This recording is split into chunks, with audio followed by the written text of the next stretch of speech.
Good evening, everyone, and welcome to 3 Wide TV for tonight's version of the Total Nonstop Racing action.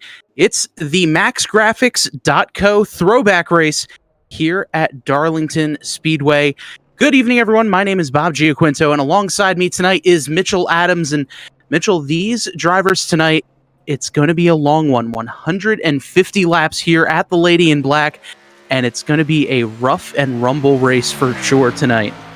It's definitely a track that can take a lot of drivers by surprise, and a hard track to keep the car clean as there's not a lot of room in between the bottom of the racetrack and the top. So these guys are going to have their hands full to keep these cars clean for 150 laps here tonight.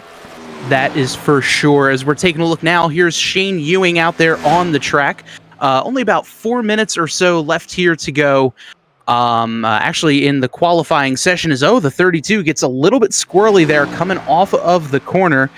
And as we go through this, we'll talk a little bit about the throwbacks that we're seeing out there on the track as well. Right now, the 6 Andrew Himmelman going out there and putting up a lap. He's got the Rainbow Warriors, Jeff Gordon, Sim Shots, Chevy Camaro out there right now. And right now, he looks like he's going to be going second on the board with a 28.661 in there as well.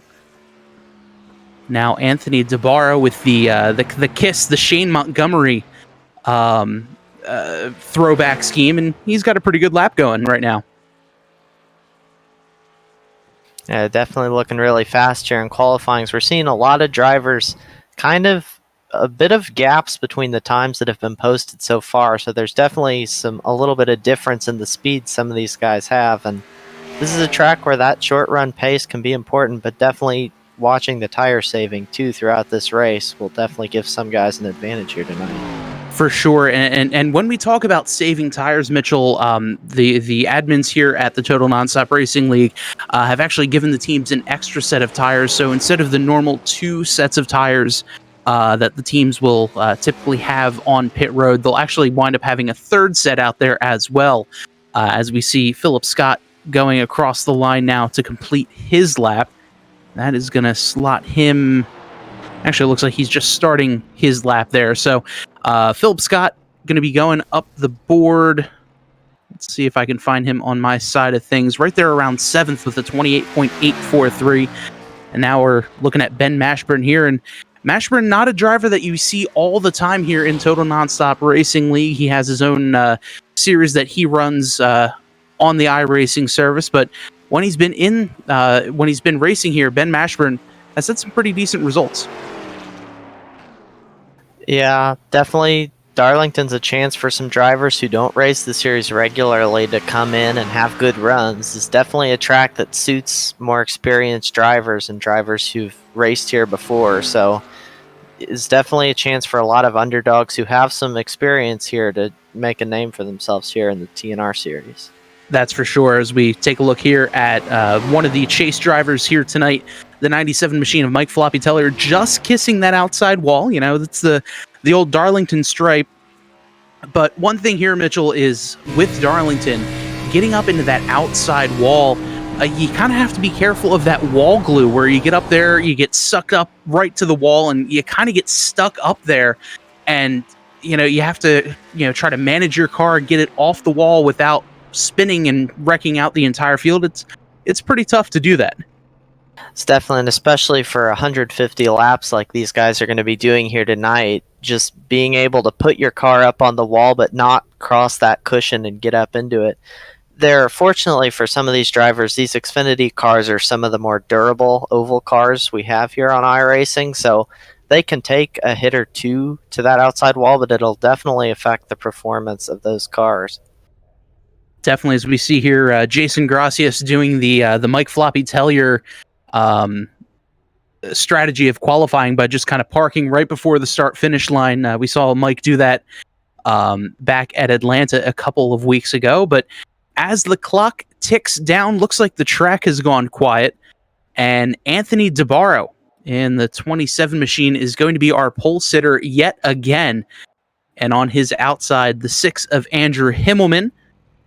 as we get ready to go out there on the grid. The Shibby Shack Dash for Cash drivers for this evening are going to be the 41 machine of Tony Lucarelli, the 38 of Vincent Valvano, and the 40 of Jason Shu. But first, let's take a look at the starting lineup for tonight's MaxGraphics.co throwback race. On pole, the 27 machine of Anthony Devara. On his outside, starting second, the 6 of Andrew Himmelman. He's going to be one of our chase drivers for this evening. On the inside of row number 3, the 24 of Jason Freeman. And on his outside, Tim Johnston. In row number 3, the 13 of James Lorello and Nick Cohan. Row 4 and 7th, Chris Darling, sporting a different number for tonight's race, the 39. And on his outside, the 99 machine of Philip Scott. And rounding out the top 10, the number 17 of Ben Izinga and Harrison Chandler rounds out the top 10. Chris Gabot in 11th and Bill Edwards starting 12th. Josh Gerlach will start from the 13th position with, I'm sorry if I get your name wrong, Nick Cambrone in 14th. Behind them is Shane Ewing in the number 32 machine with Don Runkle Jr. in the 16 to his outside.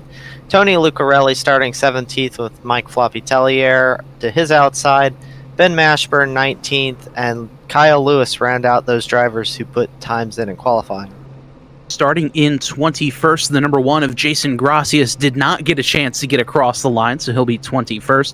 Vincent Valvano in 22nd. Tristan Maher 23rd. Dave Harvey in 24th. And no, your eyes do not deceive you. Ricky Bobby is in the field tonight in the number 62 machine, or as we all like to call him, Garrett Gleason.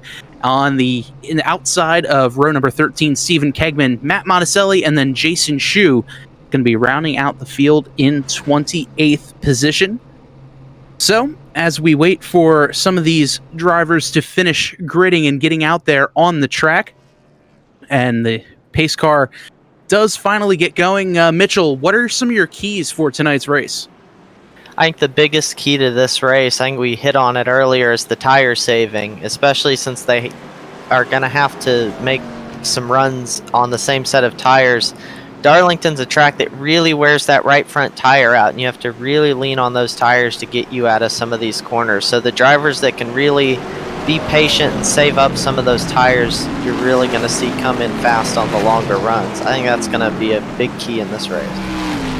And Mitchell, as this race goes on, as part of the MaxGraphics.co sponsorship, Chris Darling over at Max Graphics wants us to pick out 6 of our favorite throwback paint schemes as this race goes on. I've already got my 3 just from watching in practice, so throughout the race, just keep in mind some 3 paint schemes that you have, and those 6 drivers will be entered to win a $30 iRacing gift card through MaxGraphics.co. But until then, the pace car is off. The flagman has the green flag in his hand, and the green flag is out, and we are racing here at Darlington, and a good start there by the 27 of Anthony DeBarro. He's got a good run, and he'll take the lead heading off into turn number 1, and looks like everyone just trying to keep clean and keep off the wall here. It's a long race, and you're going to have to keep things clean if you want to survive all the way. These drivers definitely kind of got single filed a little bit early. We see a great battle, though, for the 6th position between Chris Darling in the 39 and Nick Cohan in the 21. So it looks like Cohan will be able to take that position out of the turn. But definitely drivers seem to be being a little bit calm toward the start of this race and keeping those cars clean, because they have a lot of laps to click off here before they're in it for the win. That's for sure. And, it's a long race. And like you said, Mitchell, you have to save tires as this race goes on. As we look a little bit further back in the field, we're taking a look at the 24 of Ben Mashburn. Just in front of him, the 41 of Tony Lucarelli and the Kyle Petty Hot Wheels inspired ride. As it's a little tough sometimes to get who these drivers are, just because they're not driving their normal cars, some not normal numbers. As we take a look here at the front of the field, Anthony DeBarro in the lead, but close on his tail is the 6 of Andrew Himmelman right on his back bumper, as we see this great battle for the lead developing as the field makes their way out of turn number 4. We saw Devara easily take the pole in qualifying, but Andrew Himmelman giving him a good run for that lead there in that Sim Shots' car. As we look a little farther back in the pack, back to, I believe, is that the 39 again we're looking at here, Bob? Yep, yeah. That's the 39 of Chris Darling. Yeah, they're looking, cars are a little closer together back there, but still a little single file as they're getting a little bit racy. It's the 17 of Ben Izanga. Made a look, didn't quite get the run, and now they're too wide. Another battle into turn 1. And this is where it gets really tight. The 28 of Tim Johnson underneath just says, you know what, go for it. It's a long race, and you really don't want to be side by side through the corners here unless you're able to try to hook some of that banking right on that white dashed line you see, because otherwise 2 cars barely fit up on that banking, and you know it's one of those things where you have to try to stay off of the car on top of you to keep it clean, but because yes, 8 tires are better than 4 when it comes to cornering, but you don't want to damage the car, especially in a long race like this one tonight. And you definitely don't want to be making the drivers around you mad either, because this is a track where there's some opportunity to make really aggressive moves and dives into corners. As we look back up at the lead, as Andrew Himmelman continuing to put pressure on our leader, Anthony Devara, with Jason Freeman right behind them in 3rd. Yeah, Mitchell, last time by, it looked like they had a gap of 1.4, and Himmelman's closed it now to 0.13. So he's getting inching closer and closer and closer as we get some of this great flyby camera action here. As there's the 24 of Ben Mashburn, 38 of Vinny Valvano, and just a lot of different paint schemes out there, obviously with the throwback scheme. And you know, as this race goes on, like I said, we'll talk a little bit more about the paint schemes. I have a few quotes from different drivers as to why they chose those paint schemes. And the 27 now, Anthony Devara, starting to pick up just a little bit, little over 0.2 of a second lead in front of the 6 of Andrew Himmelman. But so far, 8-9 laps in, and we're looking clean. Yeah, it's been a good start to this race as I'm looking at the kind of different lines drivers are running, and I think you'll notice the 27 kind of just gets a little bit up closer toward the wall, especially in 3 and 4 than Andrew Himmelman. Part of that might be Himmelman just trying to make sure he keeps that car clean and he doesn't want to take the risk, whereas Devara might be a little more comfortable with his car and running up theirs. We see Himmelman closing back in again for that race lead, as he's definitely got some short run speed in this car tonight. That's for sure. This fantastic lower bumper camera angle really gives you a great sense of speed here as we switch on over to the in-car roll bar camera. And yeah, you can see the 27 gets a bit of a jump into the corner, but coming out of the corner, the 6 has such a great run and great momentum that he just gets to the back bumper, but the straightaway is just not quite long enough for Himmelman to try to dive in. But you know, maybe that straightaway will get just a little bit longer as this race goes on, and maybe he'll be able to dive down underneath the 27 to take the lead, especially with the stage break coming up in just a few laps. Yeah, I think Andrew's being pretty patient behind the leader right now. I don't know, he's not quite getting close enough to make a move into the turn, but it's allowing 3rd place Jason Freeman, 4th place James Lorello, and some other cars to catch up to this lead fight. So the 6 might be getting bottled up a little by your leader. Someone got close to the wall. I don't know that they hit it, but that was really close. It might have been Chris Darling. Yeah, it looks like it might have been Darling, and Darling is just dropping like a rock down to 12th place right now.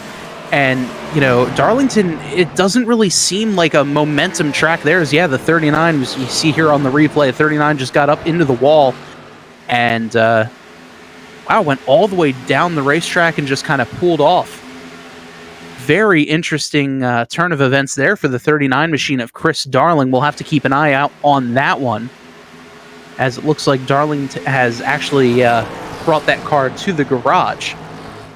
But out front, we stay green now, running lap number 13 out of 150 here at the MaxGraphics.co Throwback race.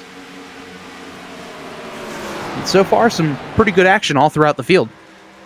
think that was the first really major incident I think we've seen in this race, and I think that's because a lot of these drivers are, like we talked about, taking their time, being a little bit patient with the passes, and we've kind of seen the single file kind of spread out so far. We've been treated to some great side-by-sides at times throughout the pack, but I think these drivers are definitely trying to save themselves up toward the end of this race and make sure to put themselves in a spot where they can contend for the lead and make those side-by-side moves.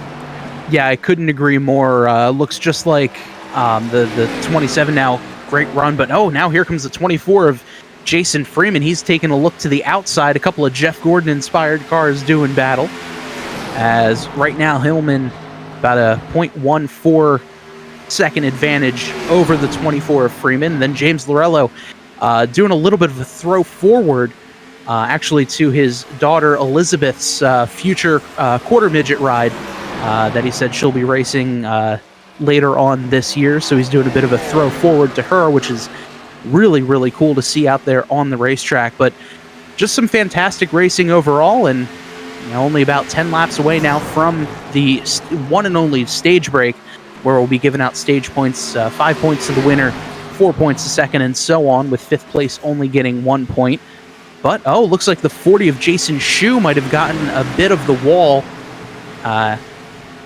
as well. So Shue looks like he's going to be taking his car down to Pit Road, one of the Shibby Shack Dash for Cash drivers. Just some tough luck there for the 40 machine. Yeah, tough break, and that's how quickly your race can turn around here. It just takes sliding up just a foot too far or a few inches too far to take you from having a really good race to a really not great race. Is the 27 of Anthony Devara starting to stretch out his lead now as we look a little farther back into the pack for that. Is that the 17 of Ben Izanga racing with the 28 of Timothy Johnson, another great throwback car right there. Love what we're seeing here is this battle starting to pick up just a little bit. I think we've seen drivers be able to close into the car in front of them, but it's been really difficult for drivers to get enough of a run to make a move into the next corner, and I think we've seen a lot of that. Drivers being able to say that as the 17, I think, got into the wall a little bit, and the 28 moving under him. Yeah, and Mitchell, you're absolutely right. Catching a guy is one thing, but getting past him is another thing. As the 50 of Bill Edwards has a little bit of a meeting with the lady in black, just a little Darlington stripe, nothing too worse for wear, at least just for now. But you want to try to keep that obviously to a minimum as this race goes on. As we hop on board with the 50 of Bill Edwards, he's got a good view of this battle between Johnston, Izinga, and I believe that would be Philip Scott in there as well. So, Bill Edwards having a good run so far, about mid-pack, currently second place right now in the points, and only 3 points separating first place, first place James Lorello from him. So this is a really important race for those two drivers especially. Yeah, and if you're Bill Edwards, you have a lot of laps left to move your way up. We're kind of running in the back half of the top 10, but you talked about it right now with the points. James Lorello's teammate is up in the stage points inside that top 5. Bill's not currently in stage points, I don't believe. So look at Bill maybe trying to find some way to get closer up there as we're looking at a little action up toward the front. Yeah, good battle now for second. James Lorello pokes the nose down to the inside of the 6 of Andrew Himmelman. They're side by side as they come out of the corner. Maybe a little bit of contact there, but they stay separated coming out of turn number 4. And looks like Andrew Himmelman will keep the position for now, but the 13 is going to poke his nose in there again. Can't quite get there. And looks like the 6 of Himmelman able to keep things safe for now.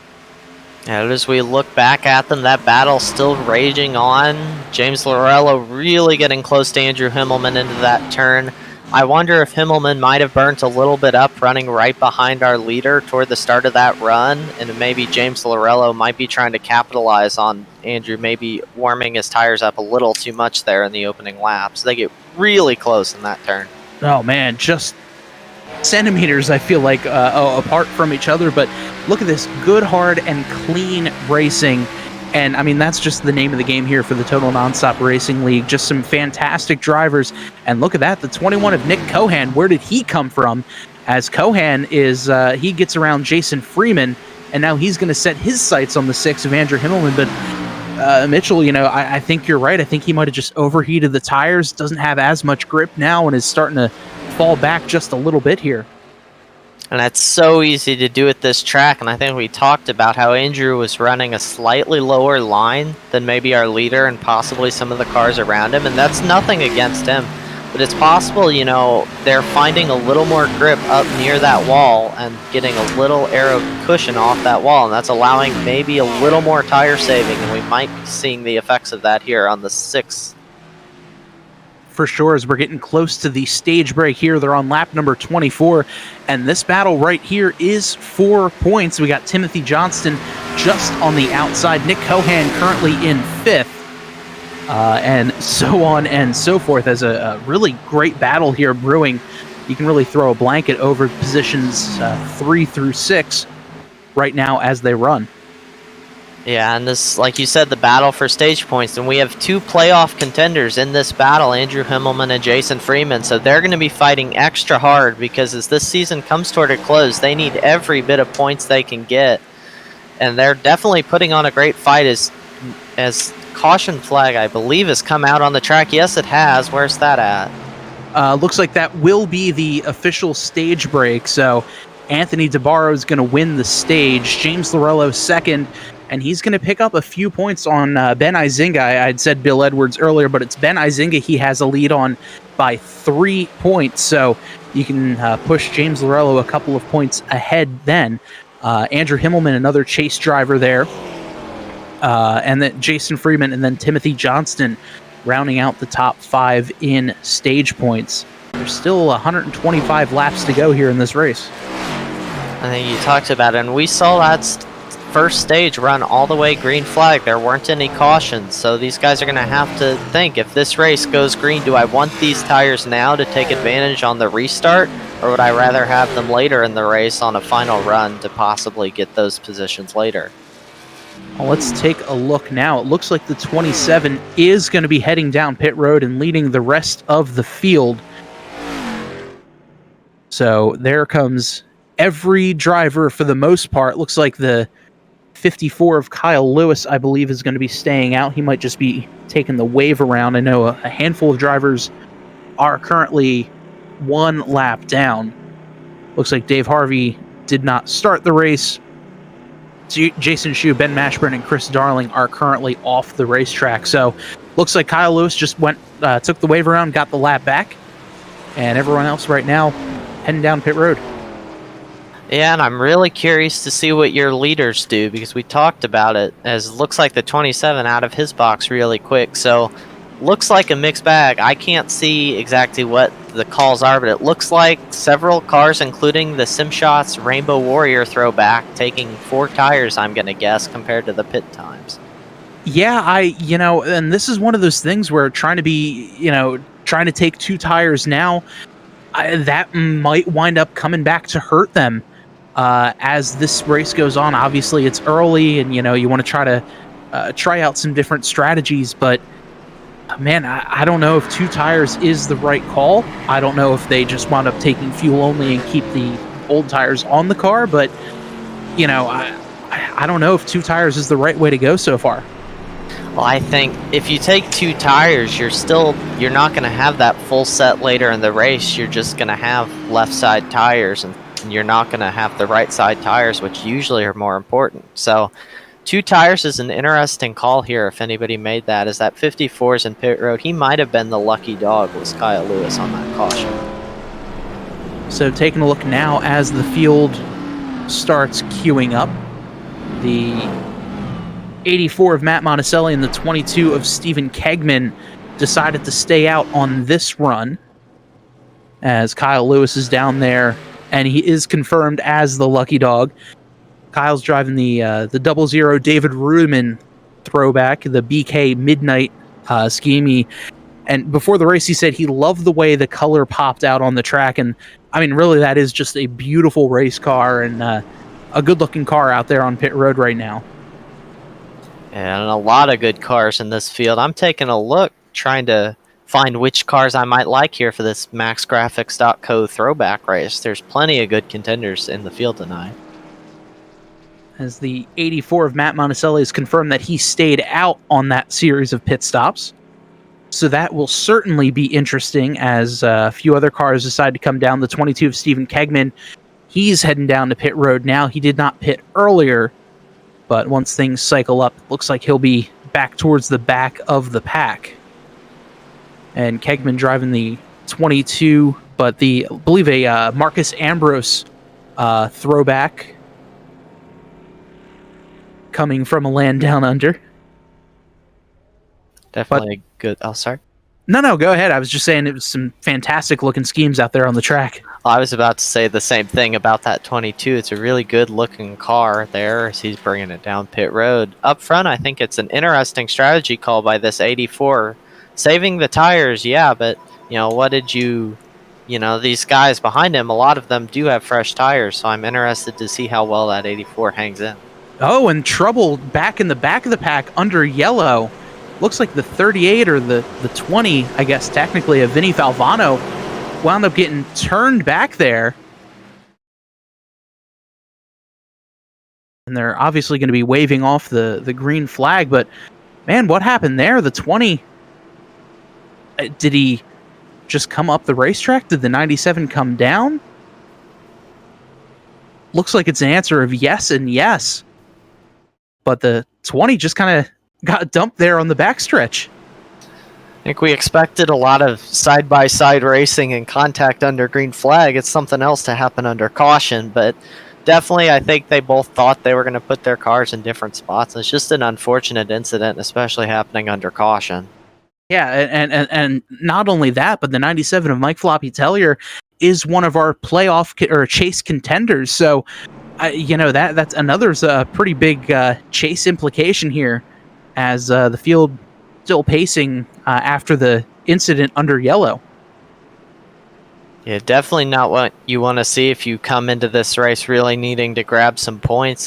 There's a little bit of damage on that 97. I doesn't look too bad from what I'm seeing, but definitely not what you want to see if you're in his position coming into this race here tonight. So he's also given an EOL penalty, it looks like, for that incident. So Vinny Valvano out there now looks like he needs to get some sheet metal from Home Depot. That's for sure, as the front end looks to be pushed in just a little bit. But meanwhile, out front, the 84 of Matt Monticelli leads us back to the green flag. And this is going to be interesting just to see, no tires versus 4 tires. And, well, the 27 absolutely takes off. The 84 didn't really have too much as he's there with the older tires. And he's just going to be falling back like a rock through the rest of the field here. He's already back down to 4th. And, the 29 of Harrison Chandler, I believe that is, just kissed the outside wall coming out of turn number 2. And James Lorello in the 13 thought about taking it 3 wide into that turn. Thought Bazzi is actually going to do it there. Aggressive move by the driver of that number 13. They're still 3 wide headed down the front stretches. Andrew Himmelman looking to take advantage on the top. Himmelman 2 for 1 on the straightaway. And 2 for 1 there for Himmelman and Lorello as the 84 of Monticelli gets into the 24 of Freeman. And now just the 84 kind of just falling back and dropping like a rock. And this is the part that gets a little bit nerve-wracking if you're one of those drivers behind the 84. You see him falling back and you see a couple other drivers in front of you taking a bit of evasive action. What are you thinking? You're sitting there thinking, oh man, this guy's falling back, there might be a wreck, I'm gonna have to slow down, lose some time out on the track. It's a tough call to see when you see other drivers taking the evasive action like that. Yeah, anytime I'm behind the wheel, I can tell you I'm probably more nervous being the driver of that 84 than anybody around him, because if you're the cars around him, you can kind of have it in your control how you pass that 84. He doesn't have any control over how you pass him, so he just has to sit there on the old tires and hope guys work around him clean. As the 50 of Bill Edwards, another championship contender, making the move on him there into turn 1. Yeah, good clean move there by Edwards. Side by side now for second as the 99 of Philip Scott just gets in the wall, and the 6 has to take a bit of evasive actions. But now here they are, the 4 cars right there, 2nd, 3rd, 4th, and 5th, all under a blanket as the 99 gets in the wall again and scrapes it pretty much the length of turns 3 and 4. And looks like he's going to lose out on a couple more spots as the 24 of Freeman gets around him too.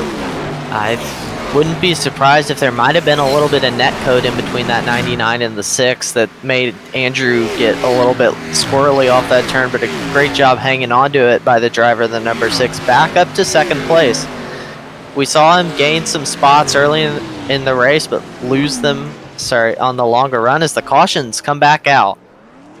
Oh, looks like it was involved with another chase driver, the one of Jason Freeman. Let's see what happened there. The 17 of Izinga just gets turned around. The one had to slide to try to avoid the 17, couldn't, and he wound up getting involved in everything. Yeah, not much else the one could do. He did his best to slow that car up. It's just when you see the smoke in front of you and Darlington being such a narrow racetrack, just not much you can do. Looks like the 17, get another look at exactly what happened there on him. Yeah, because I saw the 17 or the 98 get a little squirrely coming out of 4, and the 17 just kind of got a big run, didn't realize the 41 was up there, had to spin to avoid, and I'm not entirely sure what had happened there. It just looks like the car just really broke on him out of nowhere. It's really kind of a weird looking incident. Really dove it in. I mean, I think he got in too hard, maybe locked the brakes, possibly trying to get the car woed up. I really don't know what happened there. That was an odd incident. Very interesting, especially for a driver like Ben Izinga, who coming into tonight's race has a handful of wins on the season. Currently sitting, before the race, came in 3 points behind points leader James Lorello, as there's a handful of guys down on pit road now. Izinga, 3 wins on the year, 7 top 5s, 11 top 10. So, I mean, Izinga has had phenomenal luck during the regular season, but almost seems really snake-bitten as this chase has been going on. I mean, you can't fault him for being aggressive here in his position. He sees his teammate James Lorello, he's racing for the championship lead, up there in third, and he's mired a little farther back in points. James got the stage point, so he really knew he needed to start making his way up through. Just, I think, got a little bit aggressive there and paid a little bit of a price for it. As the drivers out there pacing under yellow, the 17 there of Ben Izinga, a beautiful throwback to, as I'm trying to pull this up, the GIC Mixon Motorsports Kim Crosby in the Busch Series. Says he's the butt of every joke driving the Boudreaux's butt-paced Toyota Supra.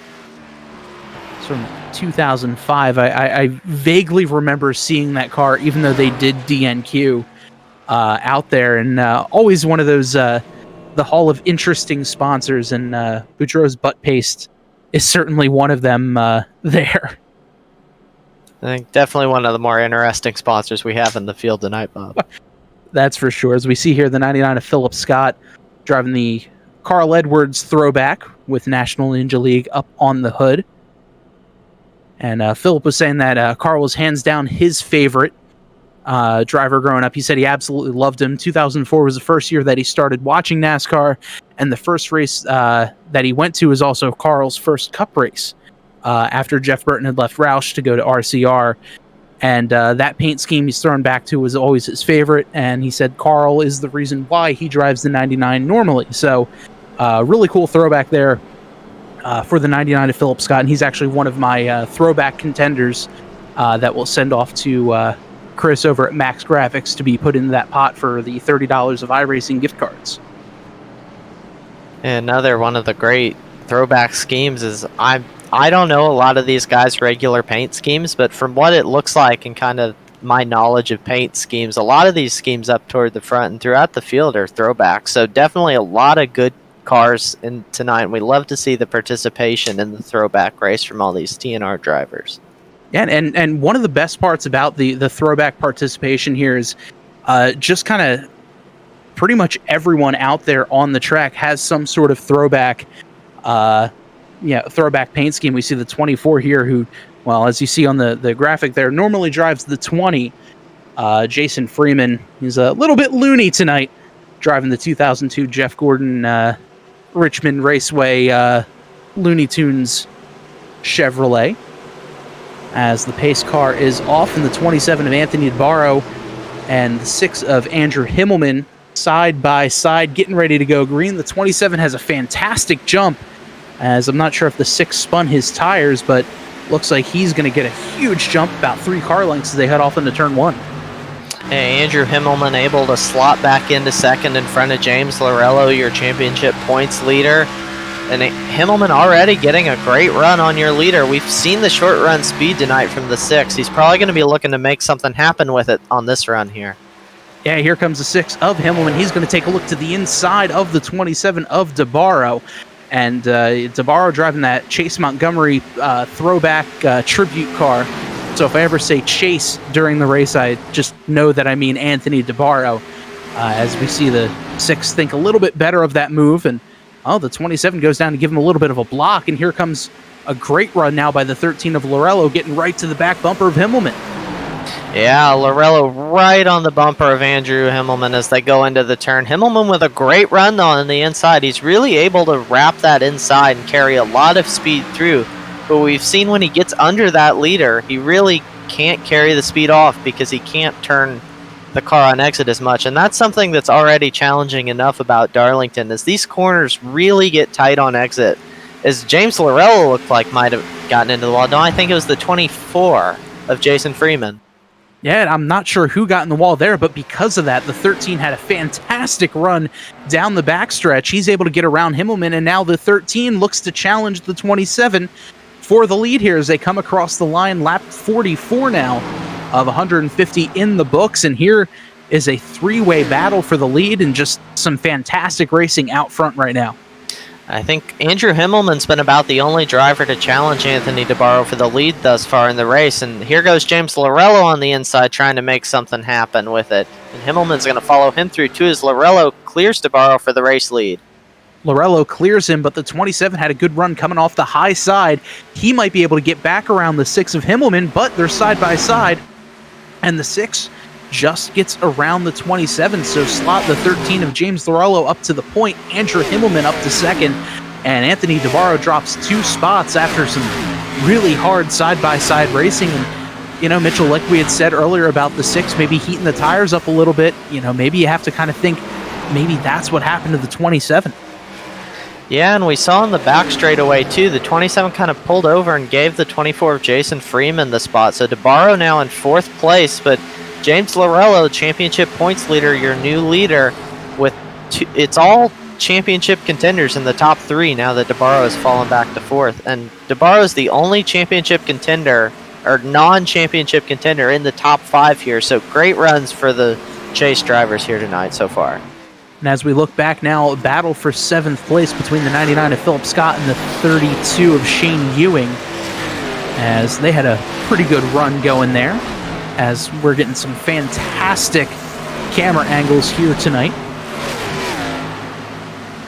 And there's the 28 of Tim Johnston going by your screen, and I mean, just some great racing, some good side-by-side action, some clean side-by-side action as well, as we see some of the rest of the field driving through there. A couple of damaged cars, the 62 of Ricky Bobby, I mean, Garrett Gleason driving through there as well. But now here's a battle for 7th again between the 17 of Ben Izinga and the 99 of Philip Scott as they head off into turn number 1. Yeah, Ben Izinga, after being involved in that last caution, doesn't look like it slowed him down much, as Philip Scott didn't get a great entry into that corner. And there's Mike Floppy Tellier, who also got involved in an incident just a few laps ago. So definitely those drivers still have speed in their cars as they're moving up back inside the top 10. For sure, and as I take a look to the comments section of the race, Chris Darling in the chat saying, is DeBarro on 2 tires? My money says yes, and you know, I would take that bet as well. Looks like DeBarro was not on pit road as long as the rest of these drivers. Tana Himmelman in the chat as well saying, tell Drew to save his tires, as you know, only has 2 more sets of tires out there and still 100 laps to go. So, you know, tire conservation is definitely going to be key. Yeah, and I don't believe these cars have a full fuel tank in them either compared to what we see in NASCAR. So these drivers will be making more pit stops than they're accustomed to in an official race or an iRacing server. So definitely the drivers managing the tires is going to be huge. And we talked about if Anthony Devara didn't take 4 tires or took 2, he's got a strategy to save them for later, as we're seeing in the chat. He did take no tires on that stop, so he's making a play to have those tires for later. So this is intentional by the number 27. Very interesting here as we ride on board with the 97 of Mike Floppy Tellier, taking a look to the inside of Ben Izinga, who's taking a look to the inside of the 28 of Tim Johnston, as we've got a battle of Canadians in front of us. And the 28 of Tim Johnston just trying to get out of the way, as Johnston right now currently in 6th place, Izinga 7th, and so far a pretty good battle between these three. Yeah, that 28, another one of the really good throwbacks in the race. That's one I think we've seen a few times here. I've seen a few times, but definitely a lot of, again, good throwbacks in this field. And these drivers here, we talked about a lot of them. This MaxGraphics.co throwback challenge is it's going to be difficult, Bob. That's for sure. My 3 drivers that I have picked are the 99 of Philip Scott, the 1 of Jason Gracias, and the 01 of Nick Chambrone. 3 very, very cool looking cars, and some beautiful paint schemes out there. It was incredibly tough for me to choose, but those 3 drivers are my choice for the MaxGraphics.co throwback paint of the race. See, I was wondering if we would pick the same car, but I have 3 different cars as my throwback 3, so that's different, a little bit of different taste up here in the broadcast booth tonight. And hey, you know what? That's always a good thing, especially when the sponsor needs 6, and we'll give him 6. That's for sure as this race goes on. And this TNR field definitely gave us plenty of good cars to choose from here tonight as well. That's for sure. As we're taking a look here in the 21 of Nick Cohan, he's driving the Kevin Harvick inspired Payday car, but this one's CJ Auto 21.com on the hood. And well, we got to see if it's payday for the 21. He had a great run last week at Watkins Glen, barely made it into the server by the skin of his teeth, and still wound up picking up a podium finish out there. So Cohan, no slouch out there on the track as we look just a little bit behind him, a battle between the 99 of Philip Scott and the 1 of Jason Gracias. Yeah, some great battles still going on as Philip Scott now on the high side, defending that position from trying to see the 32 of Shane Ewing, who will get that spot from Philip. Now, that was a battle for the 14th position. Gracias definitely kind of trying to work his way back up. I think, too, wasn't he involved in an incident as well tonight? Yeah, he was. He wound up sliding into the 17, so a little bit of damage on his car, but, I mean, looks so far no worse for wear. I don't really think the damage is affecting a lot of these drivers. They're still able to contend up inside the top 15. They don't seem to have the speed that the front 5 or 6 cars do, but definitely still a lot of great speed, and they're contending with other race cars kind of outside the top 10 so far. That's for sure, as we're getting a good look here at the 48 of Chris Gabot, saying DW is calling, as he's getting a pretty good run there right now, currently in 15th place, and just behind him a battle for 16th between the 71 of Gerlach and a few other drivers. So some pretty great action going along as this race continues. Yeah, talking about that 48 car, I think that might be my favorite paint scheme in this race. I'm really liking that car. As we're looking, who's that we're looking at? The 84 might have come down pit road, or was there an incident there? Oh, definitely an incident as he went spinning on the front stretch. I can't tell who kind of hooked him, I think, but let's get another look at that on the replay. Yeah, that might have been the 54 that's the 29. Let's see here, as the 84 looks like he made a move up on top of the track. The 29, oh yeah, looks like the 84 was driving down into the corner, didn't know the 29 was there, and just kind of slid across the front end of the 29 of Harrison Chandler. Yeah, I think Harrison Chandler had a little bit of a bigger run than the 84 was expecting, and definitely I think Harrison came out of that pretty okay, but definitely some scary moment for the driver of that 84 in the 29. As we take a look up front now of the field, the leader, James Lorello, still, has a pretty big gap now. It's up to almost 3.5 seconds behind or ahead of the 6 of Andrew Himmelman. So that 13 really is, he's starting to check out, and that lead has been growing pretty substantially over the last few laps. Yeah, and I'll look back at Andrew Himmelman. He's got a challenge from Jason Freeman for that third position as they're kind of catching a lap car in the 99 of Philip Scott. That's, I think, the closest battle we're seeing kind of toward the front of the pack, and those cars have broken away by about 3 seconds from fourth place Bill Edwards, so definitely some breakaways up at the front of the pack as Andrew's had a lot of speed and Jason's had a lot of speed, and like we talked about, all these playoff drivers really coming out and showing that they're the class of the field here tonight, with most of them running up around the top 5 and inside the top 10. Yeah, it looks like right now in the top 10, we have James Lorello, Andrew Himmelman, Jason Freeman, Bill Edwards, your top 4 all chase drivers. 6th and 7th place, the 98 of Tristan Maher and 97 of Mike Floppy Tellier. And then Jason Gracias rounding out the top 10. Those drivers there, looks like, 7 out of the top 10 are all chase drivers, and there are 11 chasers in the race tonight. Oh, the 41 of Tony Lucarelli goes around. Looks like he might have been maybe heading down pit road and just kind of lost it in the tire barriers there. Let's see. Yeah, I've noticed, I think if we're talking about playoff drivers, the number 17 of Ben Izanga currently sitting on pit road, but I think he's been there for a little while. He's currently 2 laps down as, Lucarelli just kind of missed the entrance to pit road. I wonder if some drivers are starting to think the window's open to make it, but that 17's been on pit road for a while now. I wonder if he doesn't have some kind of issue, Bob. Yeah, that's interesting because he was climbing up through the field and was having a pretty decent run going. As we see the 54 of Kyle Lewis also down there on pit road.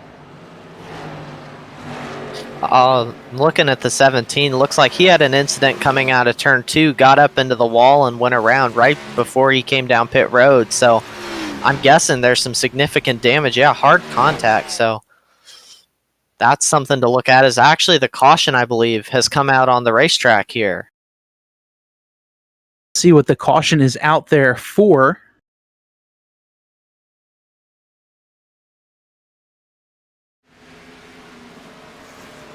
'62 of Garrett Gleason up here. I'm looking for it. I'm not seeing really anybody around so far. Oh, there it is. Oh, wow. A hard hit for the 62 machine. Just coming out of the corner. Looked fairly innocent, but just kind of slapped the outside wall, threw him across the track, and, well, next thing you know, Ricky Bobby's on fire and asking for Oprah Winfrey, Tom Cruise. Yeah, just Ricky Bobby missed the exit of the corner a little bit, I think. Just had a little, thought the tires would have a little more grip than they did, as Garrett Gleason in the chat saying rip. Definitely rough for Ricky Bobby there exiting turn 2. Cougar definitely got him, and man, that is a phenomenal picture there for the 62 machine for sure. As the rest of the leaders are heading down pit road now, as you see the 13 there of James Lorello taking the lead, heading down to his pit box. And so does the rest of the field. But yeah, the 17 of Ben Izinga still down there on pit road. I'm sure he must have hit the wall a little bit harder than you and I had both thought, because, you know, he seemed to be having a pretty decent run so far tonight. I think it definitely looked like significant contact, but probably more significant than it looked, as he's currently 5 laps down. I think he needs to be out on the track, so I think he definitely has no choice but to sit here. Might have required repairs, I would guess, because that's definitely, we talked about him needing points tonight to pass James Lorello for the championship lead. This really jeopardizing his championship hopes. Yeah, and you know, just kind of speaking about those required repairs, if you're not if you're not up to speed with iRacing, when you get into an accident and your car is damaged a little bit more severely than just kind of hitting the wall, has required damage. Kind of think of that as, you know, a shock broken in real life, or something with the toe that you have to get fixed before you head out there on the racetrack. You have to sit in your pit stall and wait for your crew to actually finish doing those repairs. And, you know, it's one of those things where it is so frustrating when you think you only hit the wall just a little bit. The next thing you know, you have about 5 minutes of required repairs, and, you know, just kind of ruins the night for your race, especially if you're in just the regular public races that iRacing holds.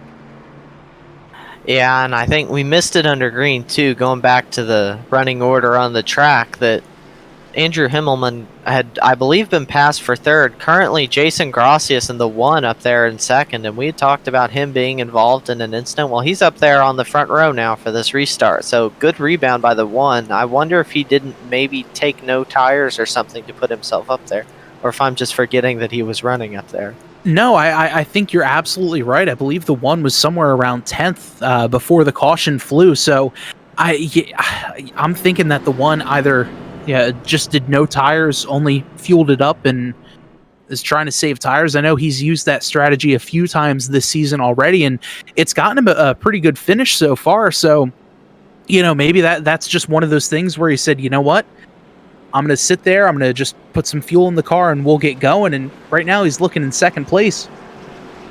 I think if you're in his position on old tires, though, you want to be in the leader. You want to be in control when you're on older tires on this restart. And I believe James Lorello is still your race leader, so that's going to put the 1 in a really difficult position here on this restart, trying to hold some ground on those older tires.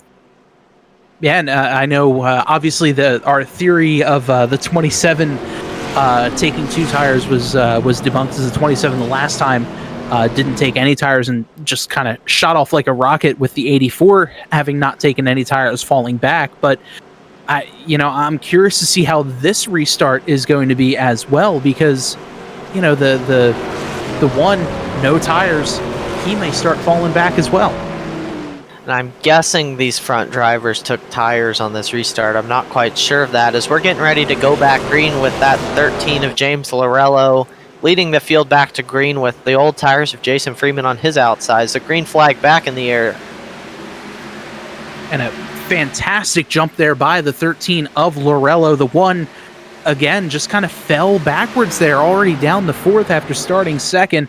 And he's poised to lose a bunch more spots, as the field just kind of going around him to the inside. But all the way out front here, James Lorello with a healthy lead on top of Andrew Himmelman as they head off into 3.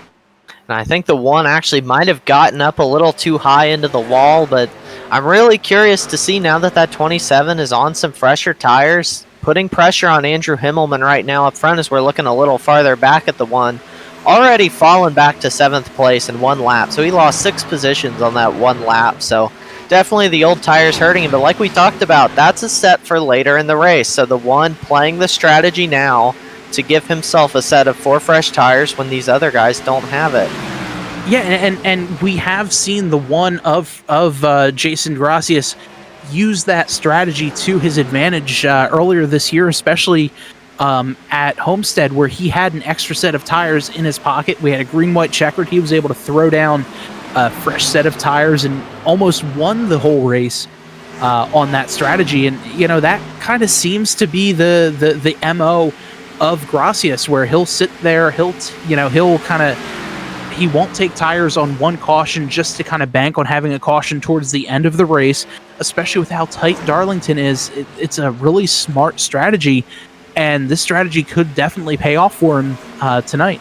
I think if I were out there behind the wheel, I would really be loving the 1 strategy. He's not liking it right now because he's on older tires, but later in the race, that strategy really is going to pay off. But you have to... The 13 of James Lorello, the 6 of Andrew Himmelman, those guys also know what they're doing. So everyone has their strategy figured out tonight, and they know what they want to do. But I definitely like the position the 1 has put himself in here later in the race. I think definitely he's one to keep an eye on, because he's going to fall back now, but especially if we get a caution later in this race and those guys are on older tires, if you have a chance to put 4 fresh tires on, that'll really help you out, as we have a battle for the lead going on now, as Andrew Himmelman has caught James Lorello. Himmelman has been on the leader's tail for really the majority of this race, and Himmelman taking a look now, thought about taking it to the inside here. He might have a good run if he's able to keep the toe of the 13 of Lorello, maybe get a good run going down the backstretch. But right now, Andrew Himmelman hot on the back bumper of points leader James Lorello. Andrew Himmelman's been on the leader a lot tonight. Doesn't matter who the leader is, as he's taking a look to the inside. Lorello, and he gets the run. He's clear. See if he can hold it off the turn. Yes, the Sim Shots number 6 of Andrew Himmelman will take the lead. And I was just about to talk about, he's been behind the leaders a lot tonight and hasn't been able to make that pass. And as the laps wind down, as we're almost halfway through this race, that patience will start to go away, and drivers are going to get a lot more aggressive. But luckily, Andrew Himmelman was able to get that move done pretty quickly and get into that clean air up front. Absolutely, and he did it really cleanly and smart too, as the 13 of Lorello takes a look to the inside, trying to get a good run off of turn number 4. But the 6 had a great run, and he set up that pass perfectly. And this, with oval racing, you almost have to see your pass and set it up for a lap or so, especially when you're battling that close to someone. You can't just decide, all right, I'm going to drive in deep here, because more often than not, you're going to wind up tangling. As we see, the 13 of Lorello now takes a look to the inside, this time by... I think Andrew Himmelman really struggled to get that car to turn off on exit, but he's going to have the momentum from the high line down that front straightaway again. We'll see if Lorello's able to keep it there. No, he's going to slot back in to second, but Lorello definitely taking his time now in second. He's not rushing the pass on the one. Like we said, we're only halfway through this race tonight, so Lorello knows he still has time, and with his championship competitor in the 17 having trouble tonight, Lorello really doesn't need to be pushing the issue right now. If Andrew Himmelman wants to go lead laps, I think Lorello might be willing to let him do that if he knows he's still having a good points time here today. And as you say that, it looks like there's a bit of matching damage between the 6 and the 13. A little wrinkle on that front nose of the 13 and a equal wrinkle on the back bumper of the 6. So I believe the 13 might have just gotten into the 6, heading off into the corner just a couple of laps ago. So, maybe the 13's starting to get a little bit frustrated with the 6. Who knows as this race goes on? Yeah, and I think definitely if they have nose damage, Lorello getting the air broken up for him and the draft down the straightaways is helping him turn. Usually, though, you want to be that lead car where you're in clean air and you're not having to deal with the kind of aerodynamic challenges of running in dirty air behind someone. And I think that's maybe what we've seen Andrew Himmelman struggle tonight, possibly being with the older tires, is he's been right up behind the leaders but can't make the pass. Now that he's up in the clean air and he can run his line however he wants to, I'm curious to see if that 6 can pull a little more long run speed out of this run than we've been seeing so far. Yeah, I'm definitely interested to see how that is, but the 13, he's getting a pretty good run there right on the back bumper of the 6, and we've seen guys like the 6 and the 27 be able to cut away and just kind of pull away from the pack. The 6 really hasn't had that opportunity yet, as now the 13 of Lorello takes a look to the inside. They're side by side here coming out of the corner. They got really close in that turn, and I think you're starting to see Lorello getting a little bit frustrated behind the 6. I think he sees that 27 closing in too, and I think he feels like he's a lot faster, and so he's getting more aggressive as he's going to make another move out on the straightaway. He's getting runs to the inside, but he hasn't yet been able to clear the 6 as Andrew Himmelman goes up the hill, but that's going to allow the 13 by, but that was really close racing there. Yeah, really close, and the 13 got a great side draft off of the 6, and now the 6 is going to drop back another position as the 27 of Devara gets to his inside, and they're side by side coming out of turn 2.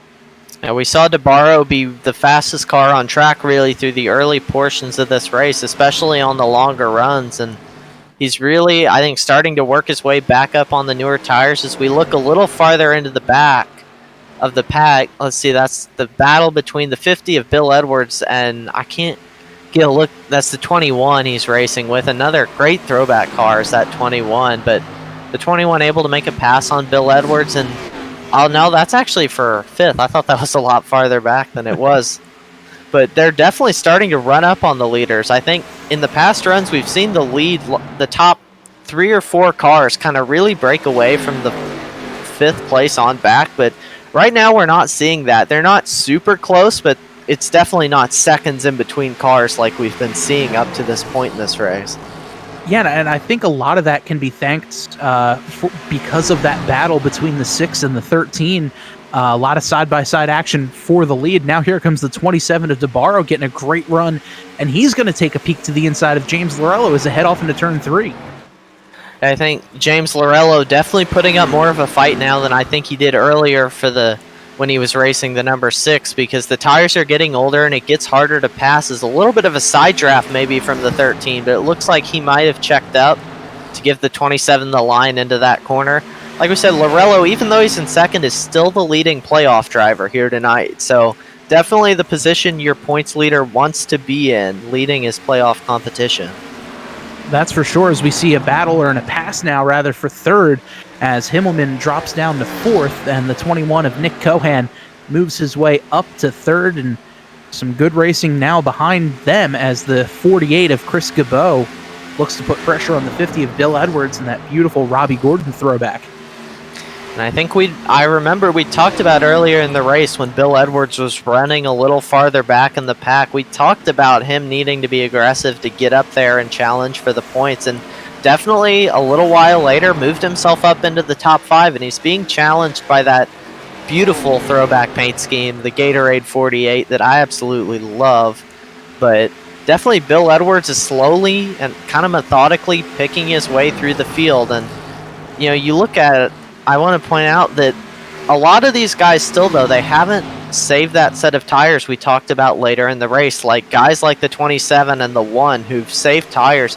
If you're the 27 leading this race right now and you have an extra set of tires in the box, you're absolutely in the best position, because he's really going to be, if this run stays green and he can take tires when these guys don't, and he's the race leader, will absolutely just blow away from this field.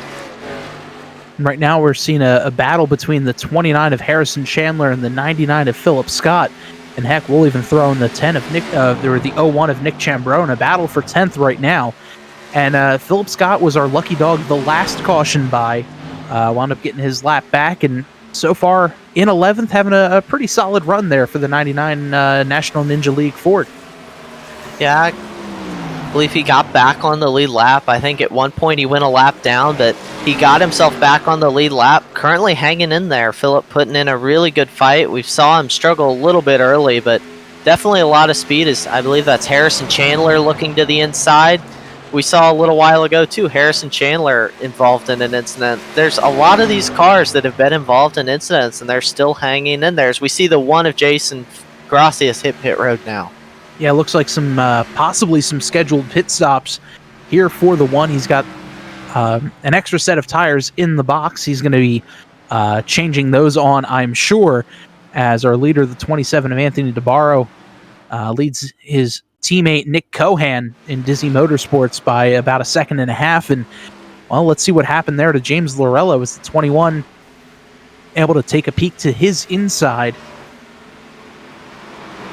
and just kind of gets the lead off a great run into the corner and says, all right, I'll see you later. Yeah, that's kind of a lot of patience. We talked about it. Lorello being really patient.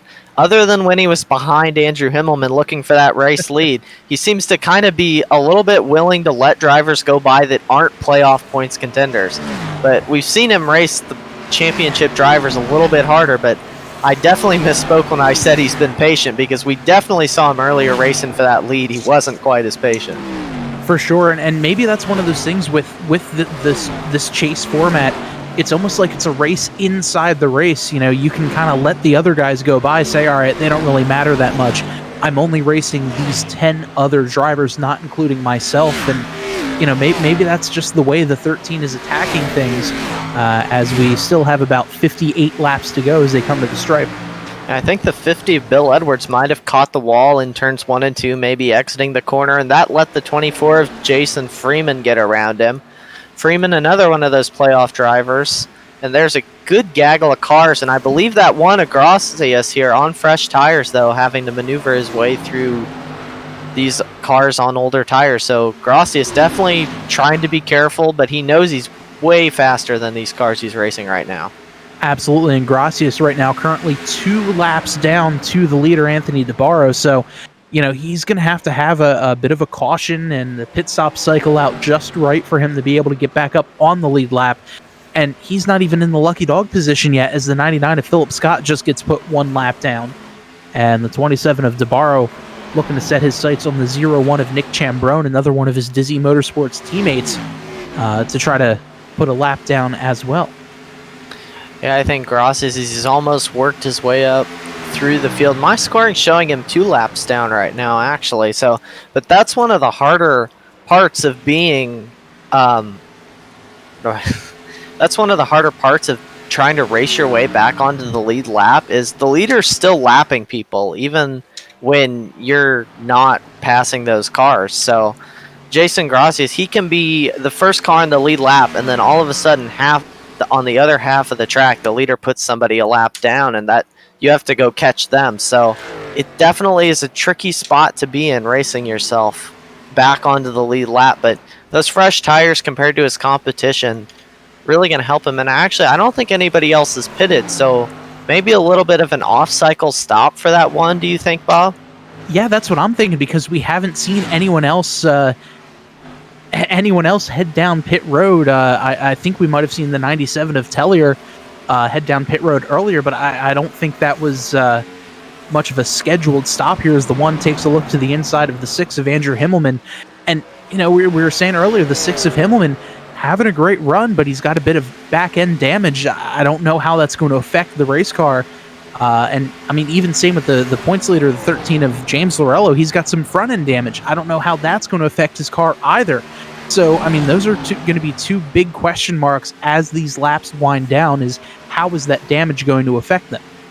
Well, I think I'd looked a few laps ago at these 2 cars, because this is the battle I've been looking on, because these are the top 2 playoff drivers in the race.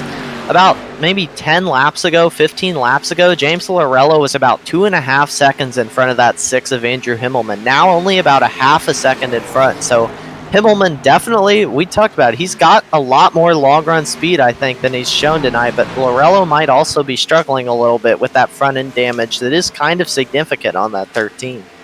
Yeah, so that, I mean, that's going to be really interesting here as we see the 98 of Tristan Maher with the Roush, Jack Roush, Matt Kenseth throwback. Gets around him. I believe the 98 is a couple of laps down. Yes, he's 2 laps down. So that pass, just fresher tires. It looks like we have a few more guys starting to make pit stops soon. Yeah, I think we see the one of Jason Graphix also 2 laps down. I'm guessing that 98 on a similar strategy to Jason Graphix here tonight. So he's looking to pass second place Nick Cohan here, who's about 2.5 seconds behind your race leader, Nick Devara, who's absolutely driven away from the field once again this run. We saw him get mired back in the field on the older tires as we're queuing up a replay right now. Taking a look at the number 32 and the 48 through turn 2. Look and see the 48. Got a little wide, but great battle. Yeah, it just looks like the 48 got a little wide off the turn, and that let 2 cars get around him there. So just little mistakes like that can have big impacts. Ooh, somebody hit the wall. Looks like that's the 40 of Jason Shu, one of the Shibby Shack Dash for Cash drivers. And a tough night for the Dash for Cash drivers as well. We see the 40 of Jason Shu. He's currently down in, I believe that's 18th position, 17 laps down. The 38 machine of Vincent Valvano, who's in 16th position, 4 laps down. And the 41 of Tony Lucarelli, who is currently in 22nd, 39 laps down. So a tough night if you're a Shibby Shack Dash for Cash driver. But man, just a good-looking car there for Vinny. Unfortunately, he was involved in an incident under yellow during that stage break. So I still a little confused as to how something like that happened, but looks like barring any absolute craziness, looks like Vinny Valvano is going to be our Shibby Shack Dash for Cash driver, unless there's some crazy thing that happens to Vinny. And it could be something like we saw with the 17 of Ben Izenga. Maybe something broke inside that car and he had to sit and wait for the crew to fix it. It's very possible that's what happened to a lot of those Dash for Cash drivers tonight. So we're looking at the 24 now of Jason Freeman. He's got pressure behind him from the number 32s. Actually, he's going to moved down a little bit, maybe headed to pit road, or is he just letting those cars by, do you think? Wow, that was odd. It almost looked like he was heading down for pit road, just kind of let those two guys go, and all of a sudden decided, nope, I'm going to keep going there. And very interesting move there by the 24 of Freeman. And I'm not sure we've touched on it yet tonight either, but this Darlington Pit Road, probably one of the more difficult pit roads that these drivers have visited. Really, really far off the racing surface and takes a lot of time to set up. Very possible Freeman just kind of misjudged where that pit entrance was, but really weird, especially for a playoff driver to make a move like this. He's going to stay out another lap, so I don't think he necessarily was headed for pit road, but maybe an issue for that number 24 possibly. Very well could be. And now the 27 having to get through some traffic. The 20 of Vincent Valvano having a bit of an issue there. Again, that could have been another situation where the 20 almost was trying to get down pit road, but just kind of misjudged, because with the way Darlington's pit road is set up, you have a lot of real estate to cover to get yourself down to where pit road is, because you're rim riding the track. Pit road is all the way down on the inside, and the way that pit wall is angled, it's pretty easy to hit that those yellow attenuator barrels right there at the entrance to pit road. I think we've already seen some of that tonight. If I remember right, I think Tony Lucarelli might have missed the pit road and hit that walls. I'm sure he's not happy I'm bringing that up, though, later in the race. Sorry, Tony, but we're looking now at the battle between the 98 and the 1. I believe those are the two cars we talked about on that alternate pit strategy we kind of saw. And the 24, I've still been looking at him. He's really slow now off the pace. So I think, just as a side note, there's definitely something wrong with that 24 car.